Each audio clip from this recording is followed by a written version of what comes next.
Hello, everyone. This is After Hours. I'm Felix. I'm Mihir. And I'm Deborah. Hey, Deb. It's great to see you. Deb Spar is our wonderful colleague here at HBS. We're so glad you decided to join us, Deb. It is such a pleasure. Thanks for having me. Of course. Tell us a little bit about projects that you're working on, the research that you're excited about. What are you up to these days? Sure. So I wear many hats here at HBS, which means I'm never bored, which is great.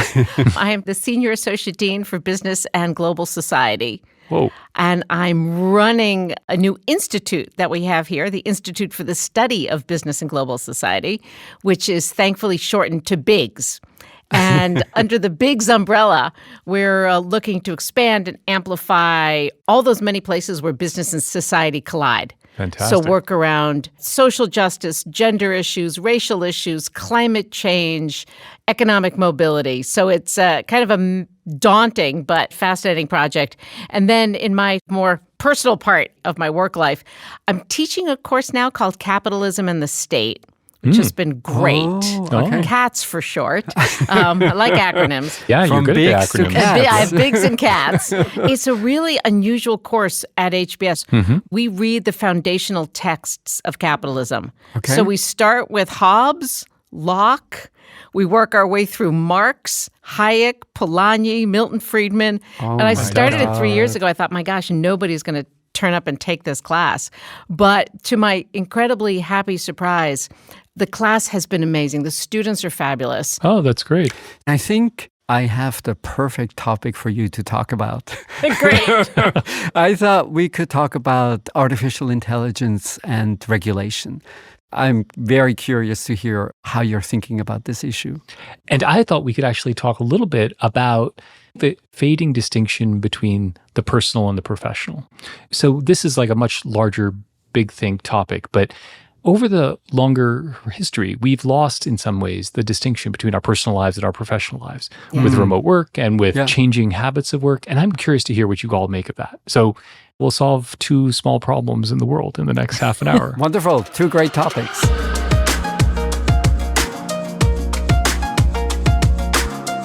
Okay, so AI and the state. Tell us, Felix, what did you have in mind? It's everywhere. It's what everybody's talking about all the time now. And we have a little bit of everything, from people who think, oh my God, AI will change everything and we'll live in some sort of a paradise.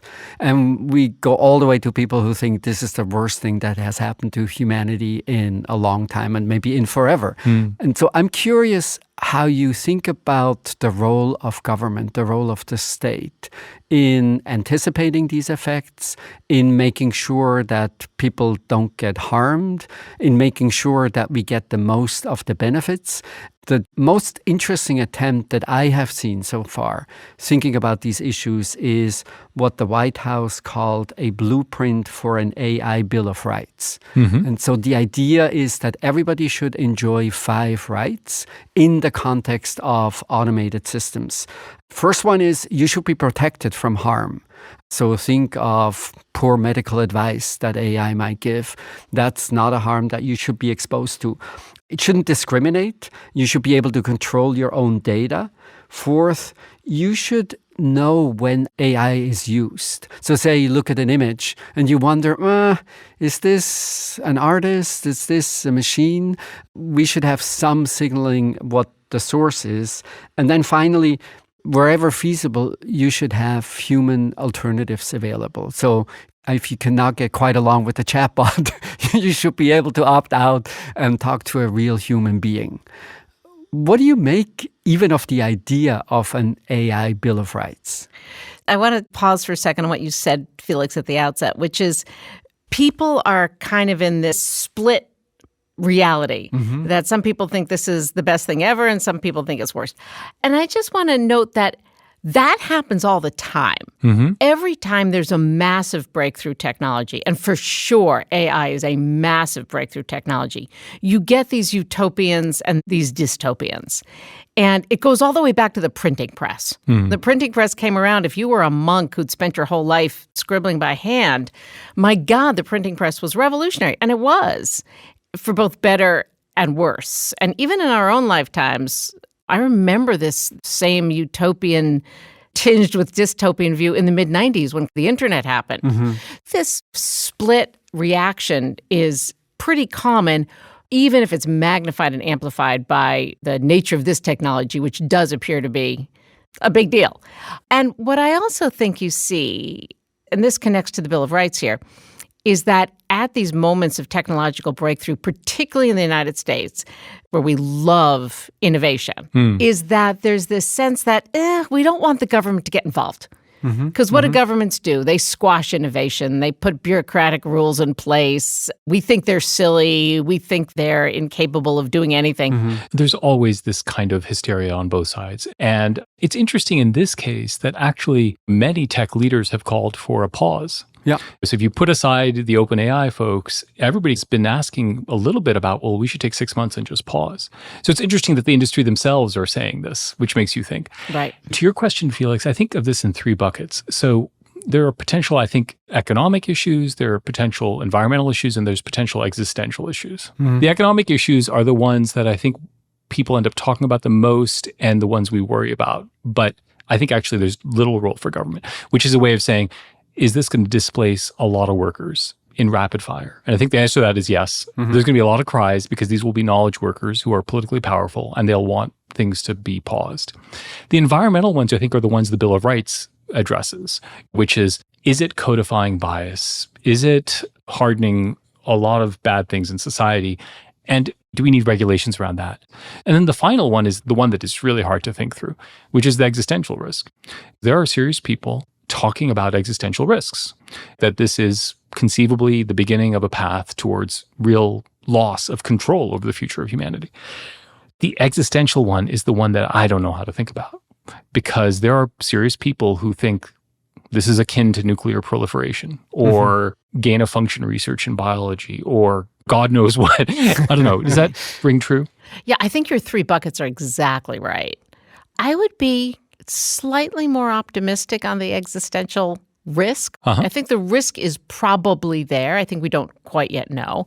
But in the examples you gave, nuclear war was pretty existential as well. Absolutely. It certainly seems easier in retrospect, but that's because it's in retrospect.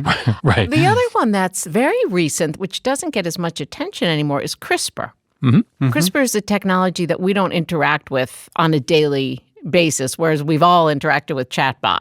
But CRISPR is equally profound because with CRISPR, you can start to edit and modify the very genetic foundation of humans. It's almost like CRISPR and AI are the 2 different ends of the spectrum. AI is going to displace us through external technologies, and CRISPR is going to displace us by modifying the heck out of us.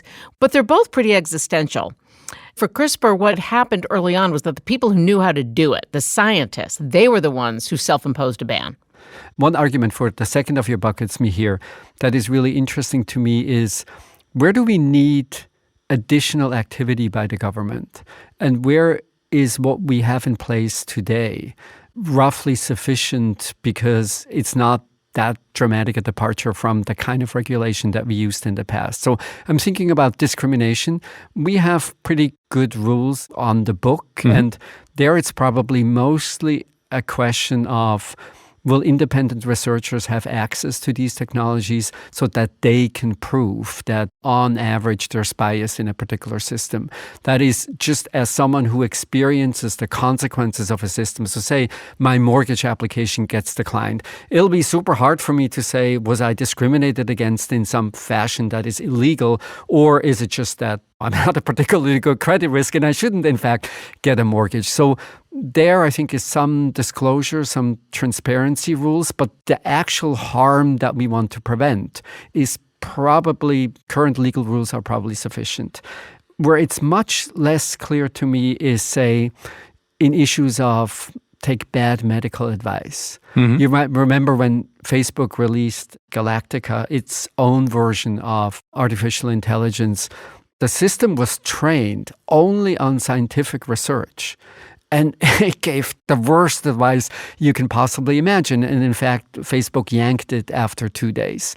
So in those arenas, I wonder whether the right way to think about what we need is something very similar to drugs, where we have a pre-deployment test that then says, this system is ready to give medical advice or this system is not ready to give medical advice. And you might be able to release it, except whenever someone asks a medical question, the system would respond, actually, that's not something I'm capable of doing.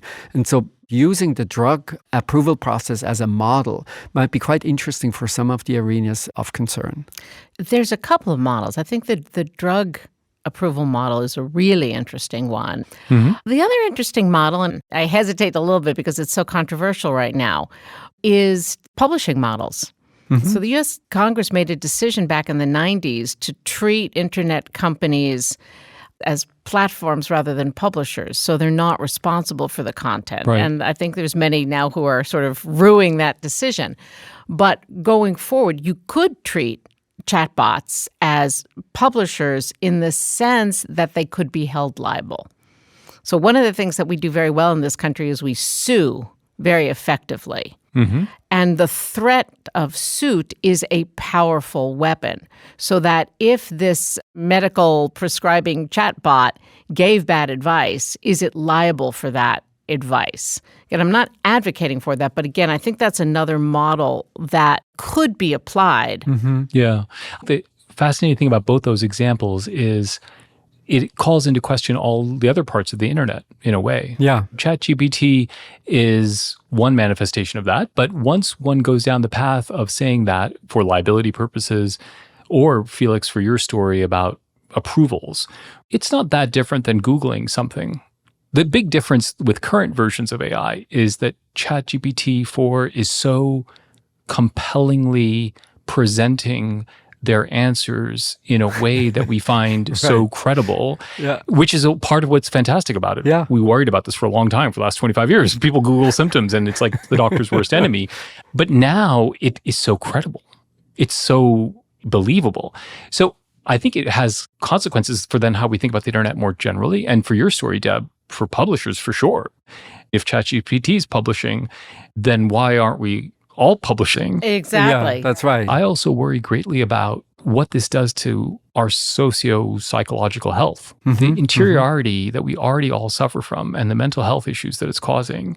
There are going to be people who spend all their time talking to people on ChatGPT. Right. And that just strikes me as really complicated for our collective mental health.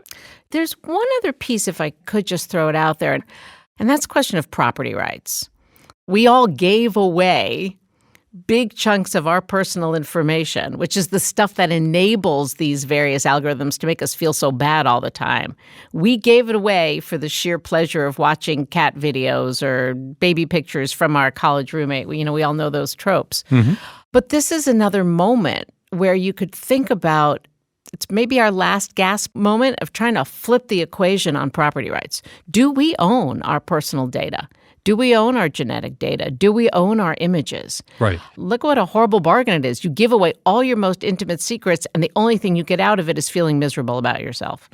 Yeah. This is one of the reasons why I'm skeptical about the litigation-focused intervention, because as we now see with social media, even if we have very good evidence that leads to mass depression among young people, given how popular the media are and how powerful the companies are, it's too late. We can't roll it back, even though we now see massive harm. And this is one of the things that I actually like about this effort to think about an AI Bill of Rights, because the harm is not going to look like what we think it's going to look like. It's going to be just like social media.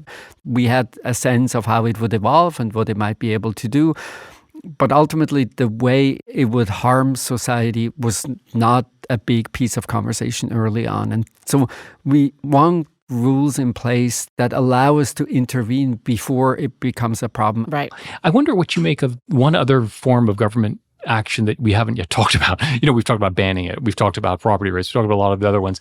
The one that I miss perhaps the most is political leaders can allow us to have a conversation about technology in a way that we just don't have. Yeah. So the Bill of Rights, in a way, Felix, it's a serious effort to actually codify certain rights, but it's also a way to make sure people understand what is going on. What I really would love to see politicians do is actually have meaningful conversations about the role of technology in our lives and actually lead that conversation so that families are thinking about what they're doing. Right. And that seems totally absent for the last 20 years. Yeah. And then I think you would very quickly see how complicated things are, how complex the issue is. So take the notion of property rights for derivative works. Well, we might imagine, okay, so if you run a large language model, you have to compensate original sources. But what does this mean for the journalist at some local paper that reads something in the Wall Street Journal and then writes a derivative work? Right. Are you now going to pay the Wall Street Journal if in an art class you're inspired by something that Picasso did a little while ago? Mm-hmm. I think you're completely right about the seriousness of the issues and the relative lack of competence in some of the people who we would like to be more competent. I don't want to leave this without thinking about the existential stuff a little bit more because I think we've given it short shrift. The part where we all get killed by the robots? Well, yeah. You both kind of suggested, well, we can put it in a box. We can ban it. Yeah. I'm not so sure. This is not an area where we can control the means of production because computing power is too great and too fast. So in these areas like biology and gain-of-function research or nuclear or CRISPR, you basically need multilateral cooperation and you need to control the means of production. You can't do that. Yeah. So I confess that gives me more pause. If this is going to happen, if there is something like artificial general intelligence that evolves, I think we're going to have to wait until some kind of a cataclysmic thing before people wake up and say, we have to put a box around it. Otherwise, I think it's too hard. I don't know. Is that pessimistic or do you guys see it as more reasonable? I kind of agree with you, which in some odd way is liberating. I think we can do the property rights. I think we can do the anti-discrimination. That's within the realm of what we kind of know how to do. But I think you're right. If AGI emerges and it actually is smarter and cleverer than we are, I become quite Kurzweilian in saying that this is sort of a part of our human evolution. I can wring my hands about it and wish we could go back to the bucolic days of the 17th century, but we may just be headed there as a species. Yeah. What do you think, Felix? One of the things that makes me a little more optimistic is the Facebook Galactica example. You might remember, in part, it was shut down because the chatbots started talking to one another. And in that conversation between chatbots, the chatbots moved away from English. They seemed to understand each other, but the researchers at Facebook couldn't understand what these entities were saying. Yeah. That was a really scary moment. And the Facebook decision to then shut it down, maybe this is not so unlikely, in particular because you are embedded in a system where corporations are in many ways held responsible for the kinds of things that they do. And maybe the concern about collateral damage from systems that are poorly understood, those perhaps represent some sort of guardrail that will keep things maybe more in line than we would have anticipated. I'm most worried about, say, situations of war where you don't really care about collateral damage. I think there could be really scary. Yeah. But in regular civilian life, if you feel like I've created a machine over which I have little control, it might be bad for someone else, it might be bad for myself, it might be bad for my company. Maybe moments of responsibility like the Galactica moment will keep us out of the worst consequences of automated systems. But just the race to be the first is enormously tempting. Yeah. And then when it's mobilized by the state in a violent world, then it's even more so. Yeah. I'll just give you a slightly different prediction. I think we're going to fall in love with these things. I think they're going to sneak up to us through love, not war, if you will, that we're going to use them to help mind our children, to read that same book over and over again. We're going to use them to mind our elderly, our parents and our grandparents. We know we're coming to this demographic cliff. One of the most interesting uses I've heard is using the AI on your own Google data. Mm-hmm. I can ask it what happened in Malta on a particular day, but what's much more useful to me is, what was I doing on that Thursday? Where did I take that family vacation? And we will become so attached to using these, not as in their sort of violent incarnation, but as helpmates and playmates and soulmates. And Mihir, sadly, it connects to the loneliness you were describing earlier. Yeah, that's like dystopian to me. We're going to fall in love with them. They're going to kill us through love. That's where it's going to go.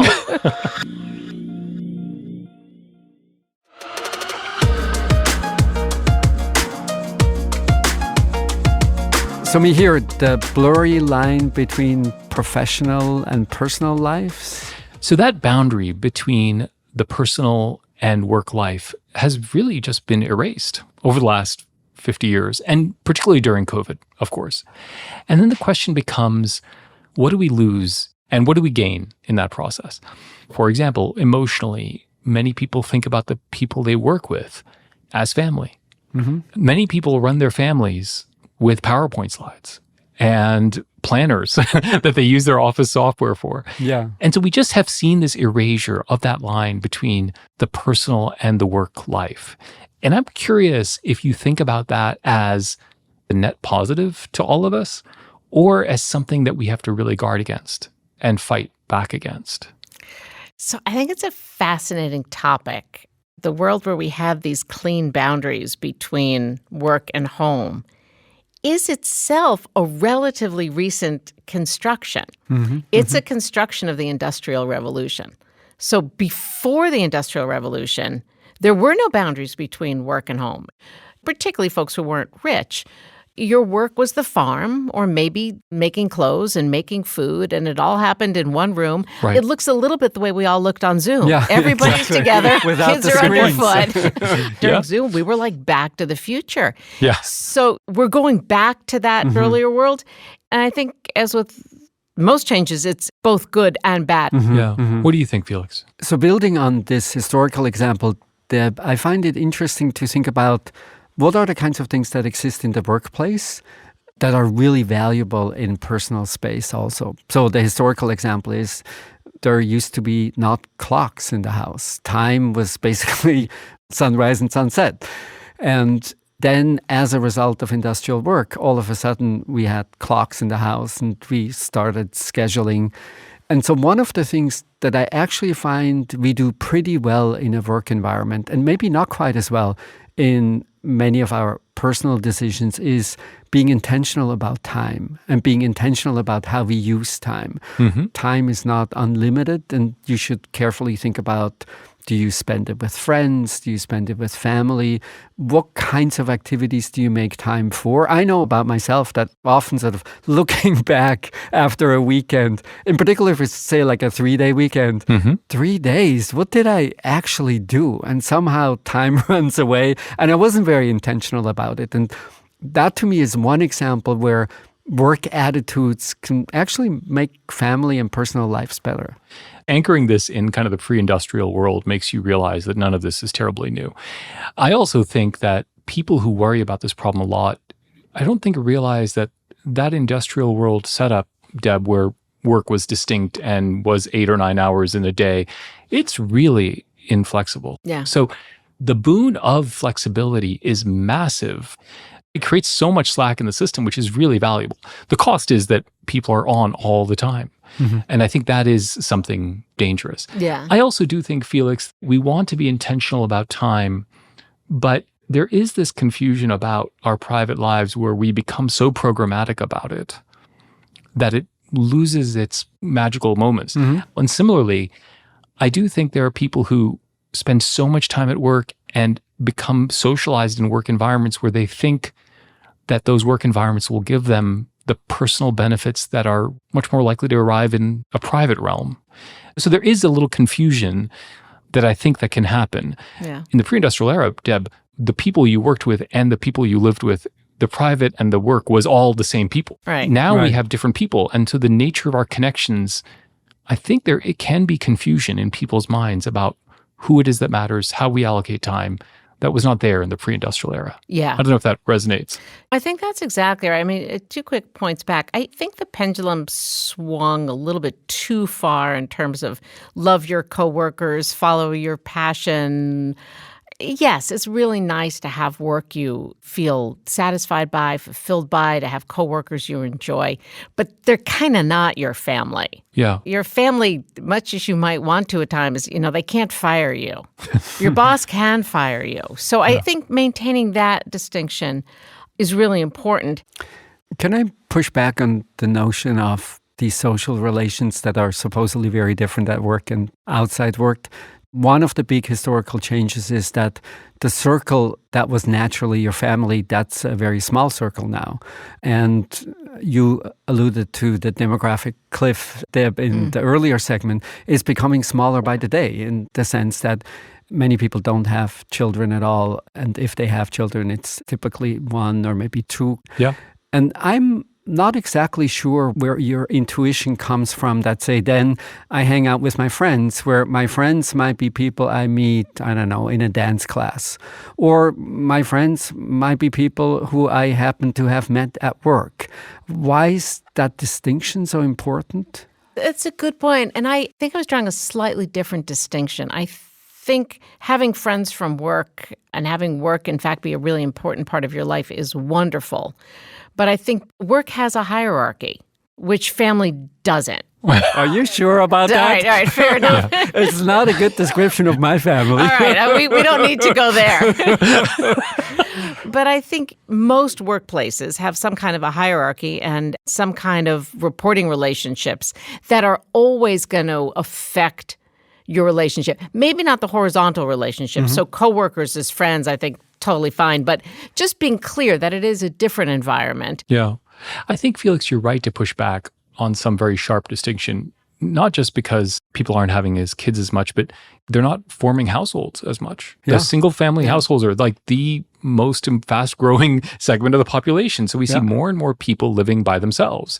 And so we shouldn't be hearkening back to some weird idea of some nuclear family with 2.5 kids in a garage. It's just not that important as it once was. But I do think there is this fundamental distinction between the private and the public, that these domains are different. Can people who you work with become deep friends? Absolutely. But I think there is just this confusion about where meaning comes from. Not that meaning has to come from family, but meaning has to come from private relationships, friendships. I think what I'm worried about is people seeking excessive amounts of meaning from their work domain because their private domains are just shallower than they used to be, in part for the reasons we talked about in the first segment. And that, I think, is a little bit of a confusion.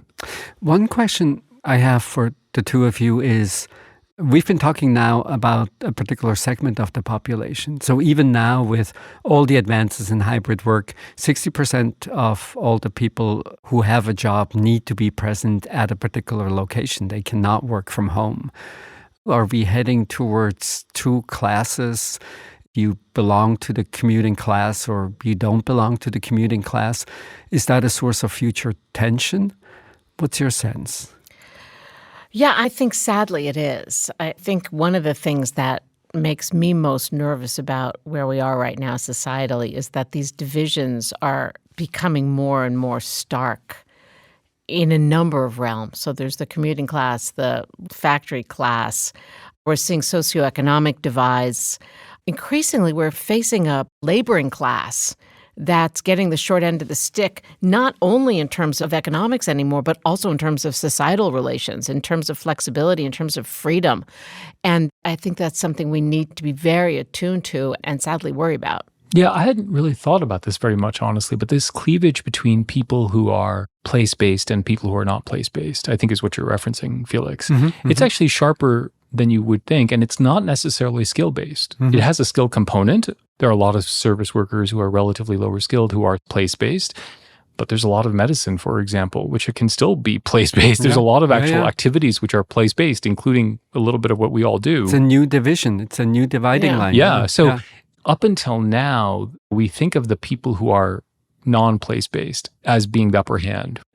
I think one of the things we're going to see is whether that is really true. When relative wages change, as people realize that non-place-based work actually can be located anywhere. Yes. That seeming upper hand towards the non-place-based may be more fleeting than we think it is. But I think you're absolutely right to highlight it as a cleavage that we have not yet seen the full ramifications of. Right. Okay, well, at least in my experience, I have found that professional acquaintances can quickly become friends. And so I am delighted to belie that assumption that those two worlds need to be different. But we'll see how this changes over time. I think it's one of these things that's always happening in the background, this push and pull between the private and the public and between work and personal. And it's worth being more cognizant about. So super interesting.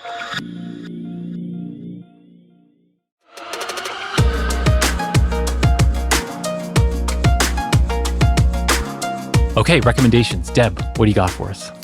So I've struggled with this, and I've come up with 2 books to recommend. Okay. Nice. And they're total different ends of the spectrum. So I would recommend Surveillance Capitalism by Shoshana Zuboff. It is a terrifying book. It's a hefty read. I'm not sure I agree with everything in it, but if you really want to be scared about what's going to happen as the AIs get smarter and smarter, read that book. You'll lose sleep, but I think it's really important to read. The other book that I have found strangely powerful and comforting over these past few years as we've gone through all of these massive changes is War and Peace. To go back to one of the masterpieces of literature, you have to read it slowly. This is not a book you can flip through. Yeah. But Tolstoy was writing during a time of what felt like amazing existential change to him. And he's quite profound about this grappling with the distance between what you can do as an individual and how the world is moving, and what you can do and, quite frankly, what you can't do. And so in the face of these existential changes, I actually found it remarkably comforting to say people have lived through tough times before, and we as humanity have managed somehow to muddle our way through. Wow. That's Okay, heavy stuff. War 2 and books. Peace. Yeah, War and Peace and Surveillance Capitalism. There you go. Felix, what do you have? I have a far more trivial recommendation. I don't know if you have that problem, but we have a family calendar in part to make sure we're at the same place at the same time. And that's sometimes hard to do because the different software systems don't really speak to one another in an easy way. So if you're using Outlook at work and maybe you're using a Gmail calendar at home, that's a difficulty. There's a little piece of software that synchronizes all of this. It's called GSync, and it literally bridges the most common software that you would use for scheduling. It's very easy to install. It works with everything that is popular. Wow, that sounds good. Super useful. I have to say, this makes me feel like even more of a Luddite than I usually do because we are in the middle of summer calendar planning. And believe it or not, I'm doing it like on a whiteboard. That may be the most efficient. You'll take it with you, right, when you travel? Yeah, exactly. So you take a photo of it with you. What do you have for us, Mihir? So I have also something considerably lower brow than War and Peace, which is Beef, which is a new show on Netflix. And it is fantastic. So it is a classic formula, which is it's a road rage incident. But it is done so brilliantly and so specifically with an emphasis on the Asian American community in Southern California. It stars Stephen Yoon and Ali Wong. And this road rage incident spirals out of control. It becomes like a meditation on why people are angry, becomes a meditation on like capitalism, some of actually the issues we were just talking about. And it is hilariously funny. Oh, okay. So you can get through it pretty quick. I have seldom seen a show where I've both laughed as much as I have during Beef and then also thought about it afterwards. Okay. So Wow. I would recommend it as a really great show. Sounds great. And this was it for tonight. This was After Hours from the TED Audio Collective.